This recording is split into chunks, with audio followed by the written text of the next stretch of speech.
ওয়ালাইকুম সালামতুল্লাহ। আব্দুল্লাহ মাসউদ রাদিয়াল্লাহু তাআলা বলেন, আল্লাহ রাসূল সাল্লাল্লাহু আলাইহি ওয়াসাল্লাম বলেছেন, যে ব্যক্তি প্রতিদিন রাতে সূরা ওয়াকিয়া তেলাওয়াত করবে তাকে কখনো দরিদ্রতা স্পর্শ করবে না। বাইহাকি শুআবুল ঈমান। জি, বাইহাকিতে অনেক যঈফ জাল হাদিস রয়েছে।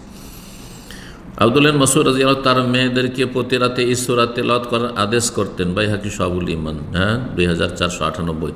এটা সঠিক কিনা জানতে চাই। না, সঠিক নয়। এই মর্মে অনেক মুহাদ্দিসিন কেরামের উক্তি রয়েছে। ইমাম আহমদ, ইমাম আবু হাতিম, এরকম বড় বড় মুহাদ্দিসদের আইম্মা কেরামের যারা আইম্মায়ে হাদিস, তাদের উক্তি রয়েছে যে এই মর্মে যে হাদিস, সেই হাদিস মোটেই সহিহ নয়, বরং অত্যন্ত যঈফ, জালের কাছাকাছি, অত্যন্ত যায়ীফুন জিদ্দান, ভিত্তিহীন। কিন্তু এখানে একজন হানাফি মুহাদ্দিসের উক্তি নকল, কারণ এই বেদাতি আমলগুলি আর এই জাল যঈফের আমলগুলি হানাফি সমাজে বেশি প্রচলিত। এই জন্য ইমাম জাইলাই রাহিমাহুল্লাহ, তিনি প্রখ্যাত হানাফি মযহাবের মুহাদ্দিস ছিলেন। তার হাদিসের সহিহ যঈফের তাহকিক, গবেষণায়, তাখরিজে কিতাব রয়েছে নাসবুর রায়া। তিনি বলছেন যে হাজাল হাদিসও যায়ীফুন মিন ওজুহ, এই হাদিস হচ্ছে যঈফ, দুর্বল বিভিন্ন দিক থেকে, 4টি দিক। সুতরাং তার উপর আমল করা লা ইয়াসিহুল আমাল বিহি, তার উপর আমল করা সহিহ না। আর সূরা ওয়াকিয়া পড়ার যে অভ্যাস আমাদের দেশে রয়েছে, অথচ আমাদের দেশের লোক সবচেয়ে বেশি গরিব। যে সূরা ওয়াকিয়া পড়ে যদি দারিদ্র্য মোচন হতো আর মানুষ ধনী হয়ে যেত, অভাবমুক্ত হইতো, তাহলে ইন্ডিয়া, বাংলাদেশ, পাকিস্তানের লোক এত বেশি গরিব থাকতো না। আরবরা মোটেই আমল করে না, তো আরবদের কোনো দিন ভাত জুটত না, এমনটা তো নয়। তো অবাস্তব কথা আর এসব জাল ধর্মকর্ম, আল্লাহ সব বিদআত থেকে বাঁচিয়ে রাখুন। তো ইবনে মাসউদ রাদিয়াল্লাহু তাআলা আনহু থেকে বা রাসূলুল্লাহ সাল্লাল্লাহু আলাইহি ওয়াসাল্লাম থেকে এটি আসলে প্রমাণিতই নয়। জি, 5 নম্বর প্রশ্ন করেছেন, আসসালামু আলাইকুম। ওয়ালাইকুম আসসালাম ওয়া রাহমাতুল্লাহ। ওযুর ক্ষেত্রে রাসূলুল্লাহ সাল্লাল্লাহু আলাইহি ওয়াসাল্লামের আদর্শ আলোচনায় জানতে পেরেছি যে হাতে আংটি পরিহিত অবস্থায় তিনি উযু করতেন, অথচ আংটি নাড়াচাড়া করে তাতে পানি প্রবেশ করাতেন না। জি, ইবনুল কাইয়িম রাহিমাহুল্লাহ।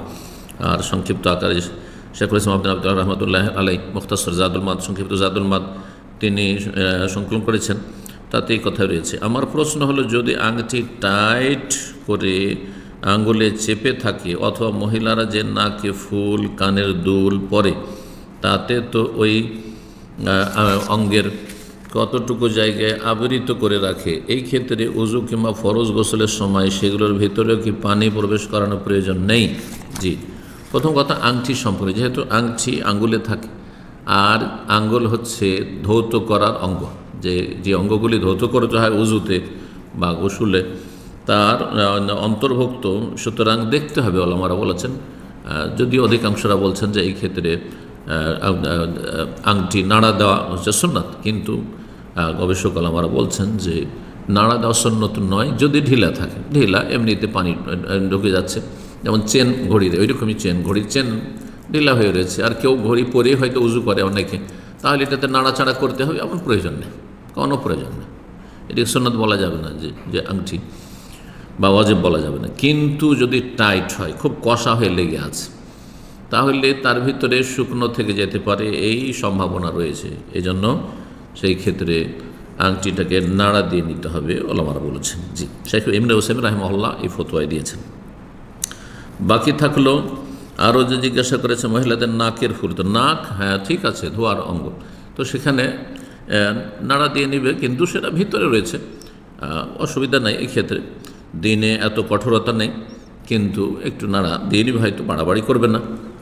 আর যে কানের কথা বলেছেন, তো কান তো ধোয়ার অঙ্গ নয়, কান হচ্ছে কানের ভিতরটা মাসার, কানের ভিতরে আঙ্গুল রেখে কানের ওপর ভাগ মশা করবেন। সুতরাং এই ক্ষেত্রে কানের দুল নাড়াচাড়া করবে, এমনটা করা বাড়াবাড়ি হবে, এর কোনো প্রয়োজন নেই। আল্লাহ তাআলা আলাম।